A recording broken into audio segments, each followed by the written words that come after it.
On the 21st of September 1976, NBC premiered an ambitious new World War II TV series that was very loosely based on Pappy Boynton's memoir, Baa Baa Black Sheep. While the star of the show was supposed to be Wild Wild West Robert Conrad, it was the collection of chance von Corsairs that stole the show. After over 15 years of research, including the annual tradition of the Vintage Aviation News re-upping Stephen Chapis's original 2013 article every year on the anniversary of the pilot episode 0 going out, I'm delighted to say that Stephen is joining us today to talk about the book that has come from all that research, Poor Little Lambs, the Baa Baa Black Sheep story.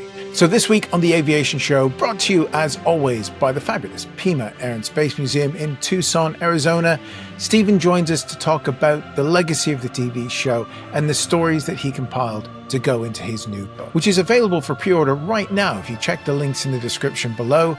But let's chat to Stephen first and find out a little bit more about Poor Little Lambs, the Baa Baa Black Sheep story.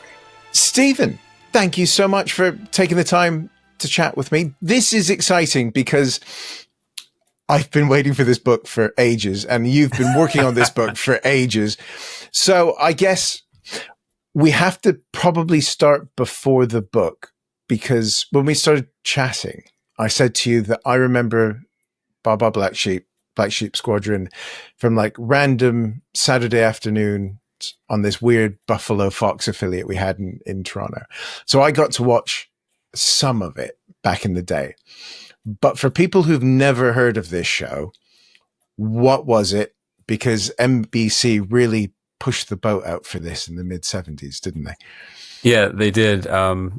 What I always like to say is that this TV show is very loosely based on the exploits of VMF 214 under the command of Greg Boynton, Pappy Boynton, during mid to late 1943. A lot of people don't know that there was a previous iteration of VMF 214 that were called the Swashbucklers. They were the original squadron, and then when Boynton took over, that's when they took the name Black Sheep, and there's a whole story behind that as well. But yeah, it was written by Stephen Cannell, and he took the script for Flying Misfits, which was the original 2-hour pilot episode of the series, which is called episode 0.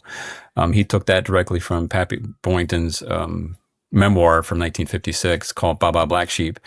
He wrote it from that because at the time he couldn't get a hold of Boynton himself. But the series, the succeeding 35 episodes over the next 2 years were just out of his head and the people who wrote for the show. So they took a lot of liberties. There was not a lot of true World War II history in the series episodes, but that was okay because the acting was good and the stories were good, even though they were fictitious. And you can't put down the flying at all, because the flying was spectacular because it was all real Corsairs flown by real pilots, no CGI, no blue screens, no nothing. I don't remember any of the plots. I just remember the flying, which is, I think, probably the case with a lot of people who actually do remember the show, because it's, looking it up, it went out on DVD twice, but never really got the sort of, I guess, recognition that some of the others, because Stephen Cannell was, his list of shows, which everybody will, Rockford Files, used to watch that with my grandmother, great show.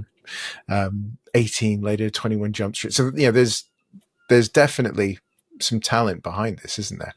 Yeah, he was behind all of the great shows of the 70s and 80s and into the 90s. Sadly, he passed away in 2010.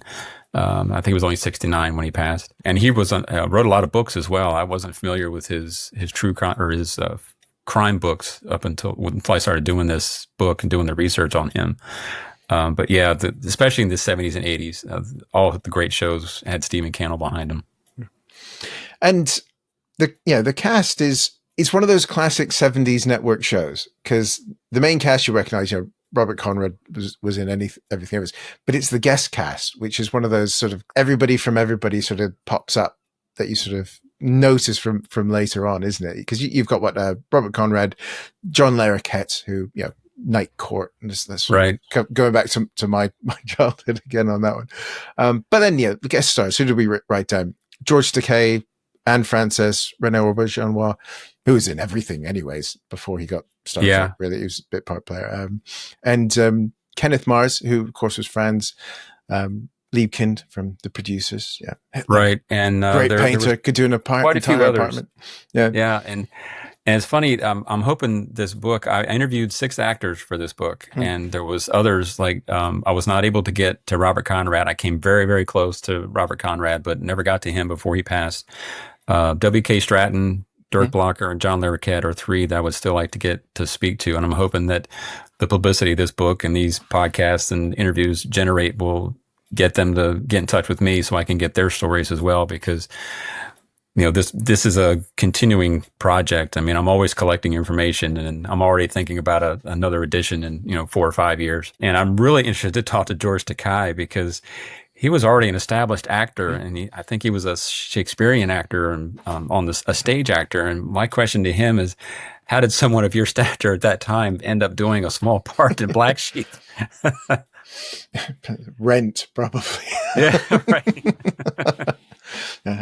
Actors got to act, don't they? Yeah. You've mentioned that because this story, your research into this, how long has this been kicking around, sort of rent free in your head now? Because this is not a thing of a year or two, is it? No, absolutely not. This all started back in 2010. I was working night shift at my old job at the time, and I came home, and my wife had never heard of Black Sheep. And actually, she knew nothing about aviation or anything when she met me in 1990. And now, she's all into it now. But she said, when I came home one night in 2010, she said, I taped some World War II movie for you on MeTV. I'm like, okay. And I hadn't seen the show since it went off the air in 1978. So when I clicked play and that music started, I just, oh my God, I was 6 years old again. And, I watched the entire 2-hour premiere, and it was on MeTV, which is a classic TV show over here in the US. And they play all the great old shows from the 40s, 50s, 60s. And they played an episode every night, and we taped all of them. So a little over a month, we watched the entire series. And at the time, I had been a contributor to Warbird Digest magazine for about 3 years now. I was just starting to get more articles published in that magazine. And I thought, you know what? It'd be a great article to research the history of these Corsairs, both before and after the show. And if I can, speak to the pilots who flew them on the show. And it took 2.5 years to do all of that. Because at the time I didn't know how to research history of airplanes, but I felt my way along, and I put together the history of all these airplanes, all 8 Corsairs. There was 8 Corsairs used in the show, which at the time constituted 66% of the airworthy Corsair population at that time. And the first pilot I spoke to was Steve Hinton, and he helped me get in touch with the other 3 pilots, which were Steve Rosenberg, Bill Yoke, and Tom Frieken. And when you look back, I'm thankful that I started doing this research when I did, because within a year of speaking to Bill Yoke and Tom Frieken, they both passed. And so I'm lucky to have the information from them. When that article was finished, it was published, and I sent it off to the magazine. Okay, done with that, on to another project. And I never really gave it much thought, but not on purpose. I kept collecting bits of information about the show, and not just the Corsairs, but the other airplanes that were in the show. But then I started writing my first book, which was published by Osprey in 2017. It's called Allied Jet Killers of World War II. It's about Allied pilots who shot down Me-262s, 163s during World War II.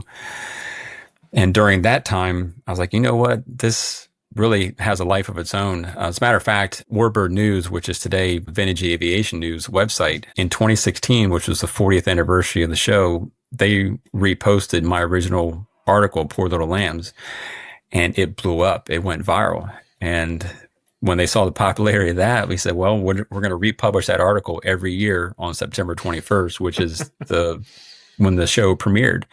And it just kept getting bigger and bigger and bigger. And I realized that, this show means just as much to other people as it does to me.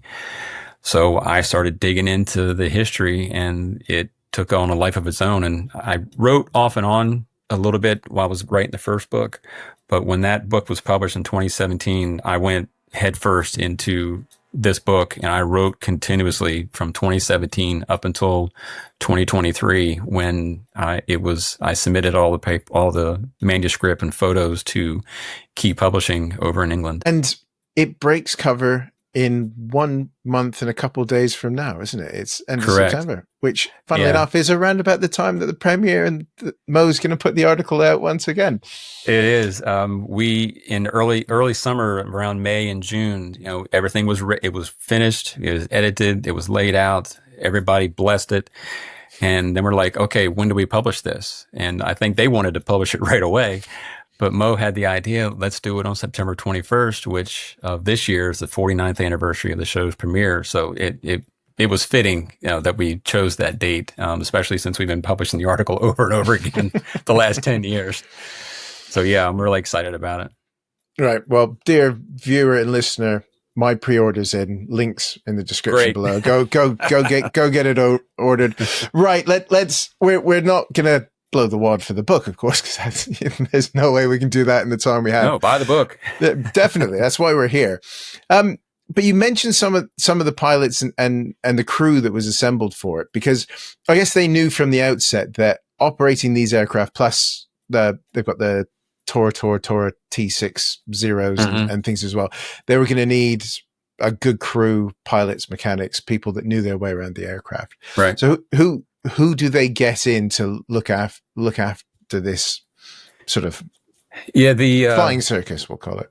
The Black Sheep Air Force or Flying Circus. That was pretty much assembled by Frank Tallman and James Gavin. And most airplane geeks know who Frank Tallman is, but some may not know who James Gavin is.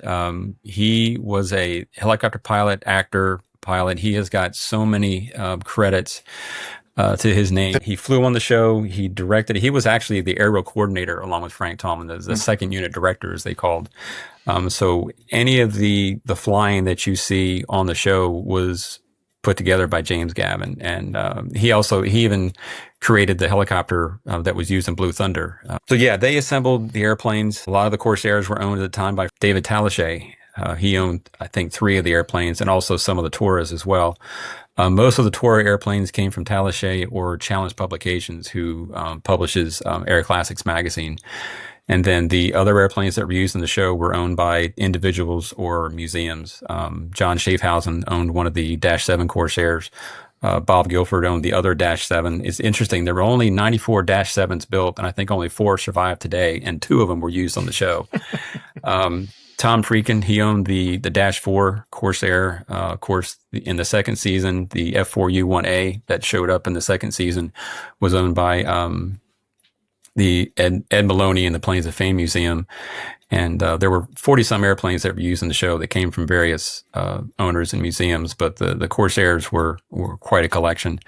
And turns out that 5 of them, I have found out, that were combat veterans of either World War II, Korea, or the Soccer War in 1969 between Honduras and El Salvador. Which is quite remarkable, really, isn't it? That small group of them has a lineage going back almost to the period, especially the Korean War ones, almost to a period when the TV show was set. Yeah, it's amazing that how much history is encompassed in 8 Corsairs. 2 of them became Oshkosh Grand Champions. One got an award at Reno. And a couple of them also raced at Reno during that period when air racing was going on in Reno that sadly ended a couple years ago. So when the aircraft show up, are they all in good nick, as we would say, or did they need a little? Because you said some of them were private. Dave Talichet opened his hangar, had a rummage through the hundreds of airplanes, Dave, and pulled these ones out. For the prep for the show, did they have to do a lot of work other than paint schemes and things like that to get them into the right sort of order? I don't know what had to be done, but I was told by Bill Yoke that a lot of them were not in that good a shape. There were all kinds of problems, ranging from hydraulic failures to just minor radio problems. Talichet's airplanes might have been in the best condition because they were already flying. But I know for a fact that, take for instance, Tom Freakin's Dash 4. He had bought the airplane in 1975. And when he bought it, it had been sitting in the Arizona desert, sinking into the sand for the almost 20 years. And remarkably, he was able to get it flying, in a short amount of time, and ended up flying it on the show. And the Dash 7s, Schaffhausen and Guilford's airplanes, they were already flying as well, but still that didn't keep them from having their maintenance issues. There were some stories that Bill Yoke told me about some pretty serious problems he had in some of the airplanes he was flying, but that'll have to be read in the book. The Pima Air and Space Museum in Tucson, Arizona is home to one of the largest non-government funded aviation and space museums in the world. Featuring nearly 400 aircraft, the museum is home to an incredible collection, like NASA's NB-52 X-15 dropship and 747 SP Sophia Airborne Observatory, to a wealth of rare military types from air forces all around the world, to the first production 777. Whether you are a military or civilian aviation geek, there will be an incredible aircraft around every corner of this epic 80-acre site for you to explore. As the Aviation Show's partnership with the Pima Air and Space Museum enters its third year, we're delighted to say that Pima is truly a top of your bucket list museum to visit.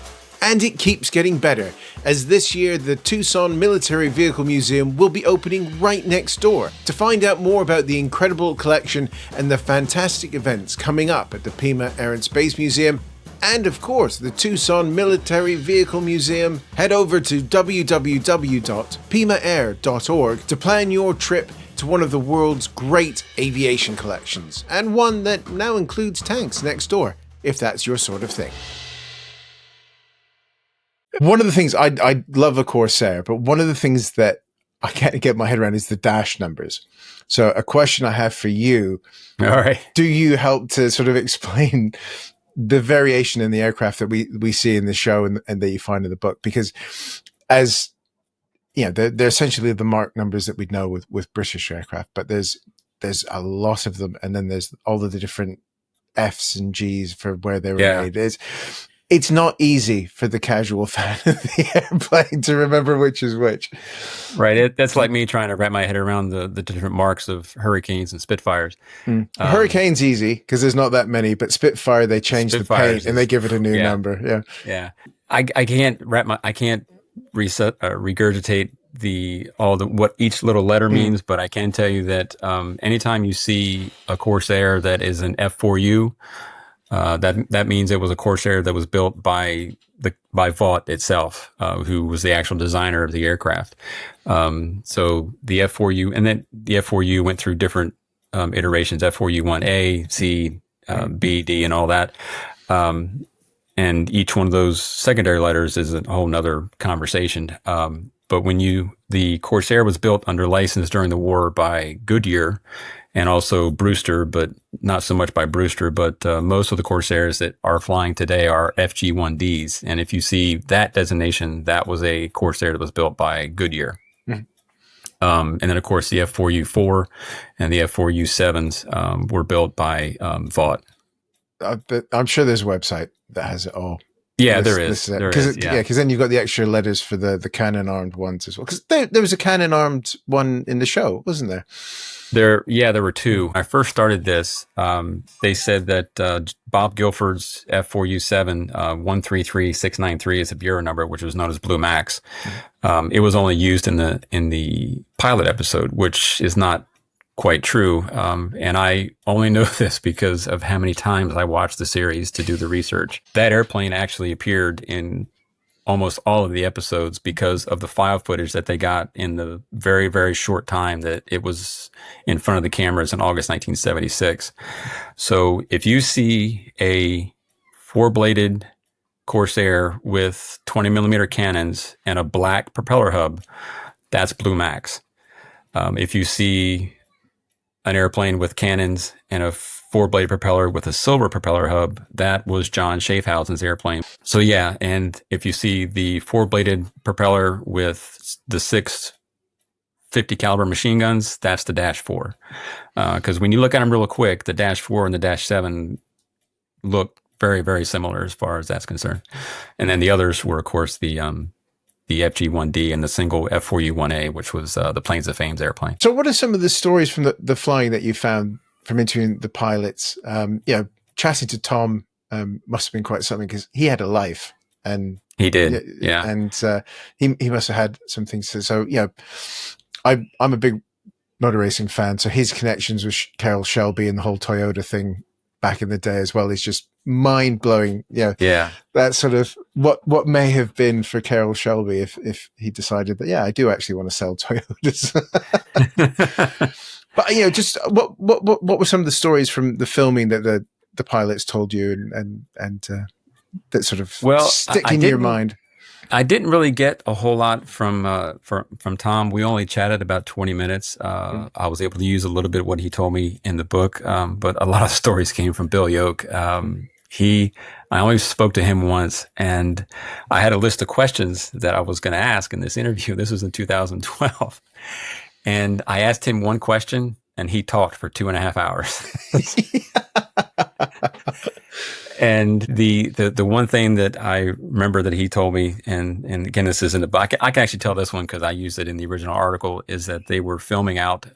They always like to film as close to shore as possible. So they try to go out to Catalina to film there, but there are often too many sailboats out there. So they went further out into the Channel Islands, 75 or 80 miles offshore to do the filming. And Steve Hinton said the airplanes were worked very, very hard. It was almost all full throttle, full rich while they were doing the maneuvering and staying in formation. And there was, during a filming episode, the battery in Freakin's airplane exploded, and it filled the cockpit with acid and smoke and everything, and opening the canopy just made it worse. And Bill's throat was burning, his eyes were burning as that stuff is going out of the airplane, and he was able to land the airplane back at I think it was Van Nuys he landed it at, and he ended up in the hospital. He was in the hospital for a day or so because of that. And he also suffered a hydraulic failure when he was filming out over the water. And in the story he told me, he said that the first thing that when he heard that, he said he's got a hydraulic failure. Steve Hinton came on the radio and said, "Bill, get the gear down," because before that, all that fluid is gone. And there was one, I don't know the specific episode, but it was one that involved the B-25s. It may have been the one where the women were flying the B-25s. There was a sweeping picture of the two B-25s with a couple of Corsairs in formation. And if you look real close, you'll see that one of the Corsairs has the gear down. So it was obviously during that was when he had that hydraulic failure and the airplane was nursing it back to land. So I guess that's an important thing to make. It's not sped up footage. It is them really opening the taps on the aircraft to capture absolutely what's on camera, which is something you don't always see, is it? It's quite sedate, really, considering the difficulties of flying these aircraft out there. Yeah, they're one of my favorite shots, and it'll only last like 3 seconds. And it was shot over San Anacapa Island, if I'm pronouncing that correctly, one of the Channel Islands out off the coast of California. You see these two zeros in formation. They rack over to this 90-degree bank and bank away from the camera, which was actually a helicopter, because I think you could see the helicopter blades at the top of the frame if you look real close, because they used at least one Bell Jet Ranger as a photo aircraft.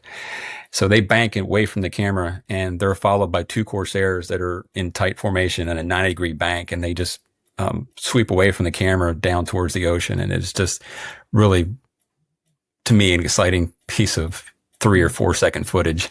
Yeah, like I said, those are the bits that I remember, and it is a bit hazy because I never managed to get my hands on the DVDs, which I should dig up. I'm sure you can get them on Amazon. And one thing too is there was a T-28 that was also owned by Tom Freakin that was used as the photo plane, one of the photo planes. Of course, you had the Tallman's B-25 that was used primarily. And over the course of filming, first it had a Southeast Asia paint scheme on it with a checkerboard cowling, a really not an attractive paint scheme. But throughout the series, first they painted the tail blue, and then they painted the top of the wings blue. And if you look real close in some of these videos, you'll see what you think is filming from the cockpit of a Corsair. But if you look at the wingtips, you can see it's the wing of a T-28. And I would like to try to speak to some cameramen if there's any still with us, because it looks like that some of the footage was shot with a handheld camera out the front of the T-28.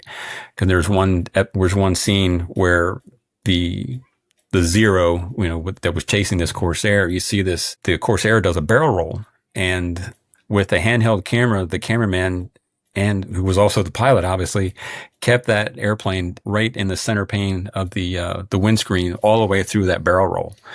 And it's just the kind of filming you don't see on TV. And I don't think you really saw it all that much until Top Gun came out in '86. And of course, Top Gun Maverick, which just took aerial photography to another level.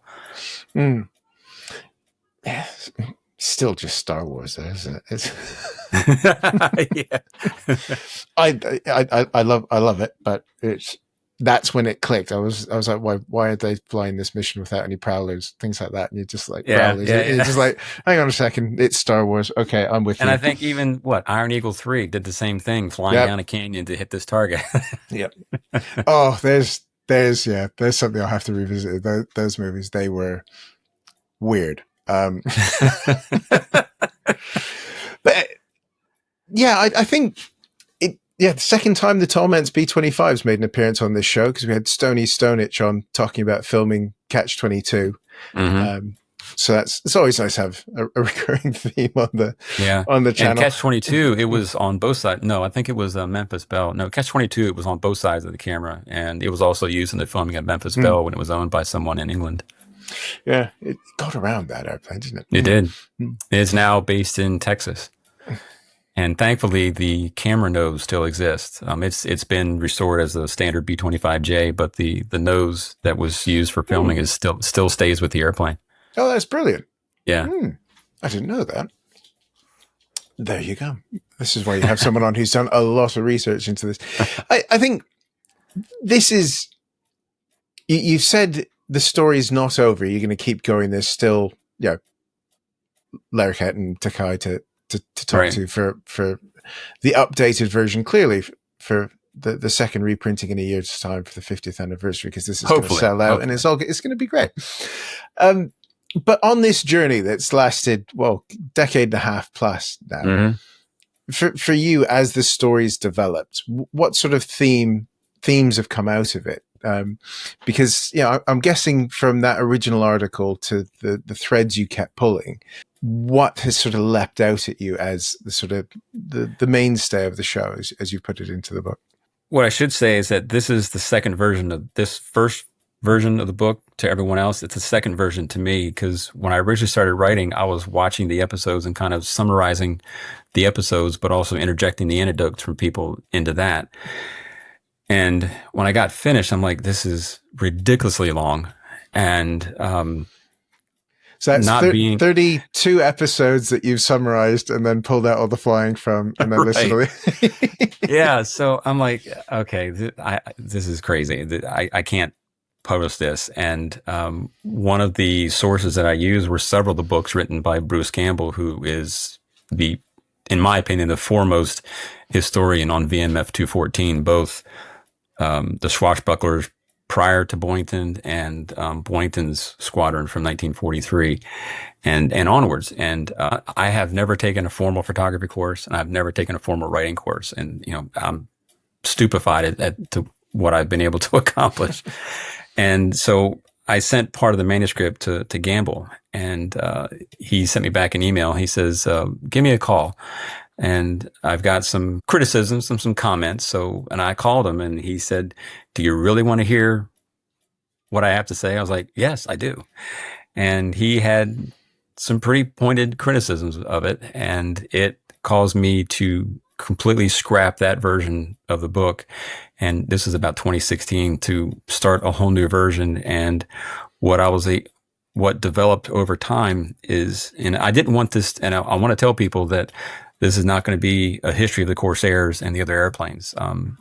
This involves so many other aspects of the show, and aspects I never even considered until I got to a certain point in writing. Because I actually go back to the mid 60s, when these groups of people were against all the violence that was on television at the time. And you have to remember that we're looking at this from the 1960s and 70s, when, a fist fight and a brawl was considered, abhorrent television. I mean, when you look at what we have now, it's tame. I went back to Robert Conrad's Wild Wild West, and because he was met with criticism in that show because of the violence. So I brought that aspect into the book, and Bruce Gamble interviewed the surviving pilots he could get a hold of from the original 214 and wrote several books about it. As he says in the book, and how there's been a lot of articles since then, that the real veterans of the Black Sheep weren't really thrilled with the TV show when they saw it. And it just so happens that the first reunion of the original Black Sheep pilots came about in 1976, right as this show was starting to hit TV. And it was the first reunion they had since the end of the war in 1945. So I was able to incorporate that aspect into it as well. So it's a multifaceted story, not just about the actors and not just about the Corsairs. It's a whole host of things that I've tied together that I believe have been talked about separately in separate articles and documentaries over the years. And I think I might be the first to bring all of those together and bring them into one single story. That's going to be interesting to read if they weren't overly happy with the show, because Pappy's in it. So yeah. Bart, you've run out. Greg, just the man I wanted to see. And admittedly, I mean, he said he did it for the money. That's why he sold the rights to the book. And a lot of them understood that. Other ones understood it, but still didn't like it. And like I said, there's some things in there I don't want to give away, but you'll have to read the book to get that full story onto how those pilots still had fortune and fame up until most of them passed. The real veterans. Yeah. Because I know there's quite a few of them that didn't like the book either, did they? No, not at all. So it's escaping. We're a month away. How are you feeling? Chill? Exhausted, I'd imagine. But exhausted a little bit because it was such, almost 7 or 8 years worth of solid writing. And there were times where I would sit down at my computer to do it, to work on something, and I would stare at the computer and I'm like, I just don't feel like doing this. And I would step away from it for a month or two because I just wanted to get to do something else, write about something else. And but now that it's finished, I'm thrilled that it's finished, and I'm somewhat taken aback by the people who are contacting me all of a sudden now that the book has been announced. I'm hearing from you. I'm hearing from radio stations and other places that want to talk to me about the book. And I'm hoping that the pre-orders are going well, and I'm hoping that it will be as successful. And like I said, I'm still amazed at the buzz that this is creating. And as a matter of fact, it's published by Key Publishing over there in England. The folks that I worked with on the layout and the editing and where the pictures go and all of that, several people told me that this book has created more buzz in Key's offices than any other book in recent memory. And there was the first person I worked with in the editing was a female, and she said she read it and she loved it. And she's not necessarily an airplane geek, and she liked it. And there was the gentleman who laid out the artwork. I don't think he had ever heard of the show. So when he read the manuscript, he went on Amazon and bought the entire series.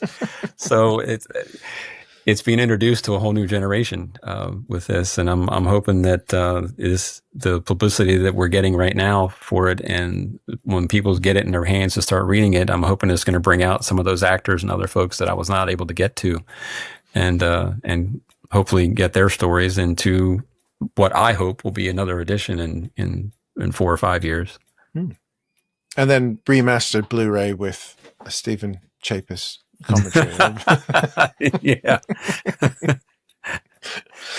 This has been a lot of fun, and I'm so excited for the book. Congratulations, because it's always Thank funny you. in our little group chats and stuff in September when it's out again, and we'll chat about your article. Sure. So it's good fun. So many congratulations. What's the name of the book? When is it out? And all of that good stuff. It's called Poor Little Lambs, the Baa Baa Black Sheep Story. And Poor Little Lambs actually came from the Whiff and Poof song. And that was the title of my original article back in 2013. So I was like, I might as well keep it. And it's called Poor Little Lambs, the Baba Black Sheep story. It's available for pre-order right now on Key Publishing's website. If you go to Key Publishing and type in Poor Little Lambs, you'll go to that page. And if you're interested in what's already out there, if you go to vintageaviationnews.com, enter my name into the search bar, and it'll bring up all the articles that I've written for them over the past 10 or 12 years, and which includes several articles about the Black Sheep and the Corsairs. Links. I'll put all those links in the description below. People Okay, can just great. get in there and click away. Stephen, thank you so much. This has been a lot of fun. Thanks. It has been. Thank you very much. I cannot thank Stephen Chapis enough for joining me here on the Aviation Show. Poor Little Lambs, the Baba Black Sheep story, is available for pre-order right now via the Key Publishing website, and check out the links in the description to get taken right there. If you've enjoyed this episode, please like, subscribe, leave us a comment or review, let us know how we're doing, what we can improve. And of course, if you want these episodes early, ad-free, get your name in the credits, they're about to come up, join us on Patreon from just £3 a month plus a bit of VAT. On the bottom tier, you get a chance to get involved, see what we're going to be doing next, and if I remember, even ask questions to our guests as well. Check us out on the links in the description. And until next time, thank you so much for joining us. Please check in on your friends, make sure everybody's doing okay. Take care of yourselves. Bye-bye. I'd like to say thanks to all of our fantastic supporters over on Patreon. If you head over to our Patreon page, you can join the fun from just £3 a month plus a bit of VAT, get your name in these very credits, and get all the episodes ad-free and early as soon as I get the edit finished. The Aviation Show is hosted and produced by Matt Bowe and is a Boney Abroad production.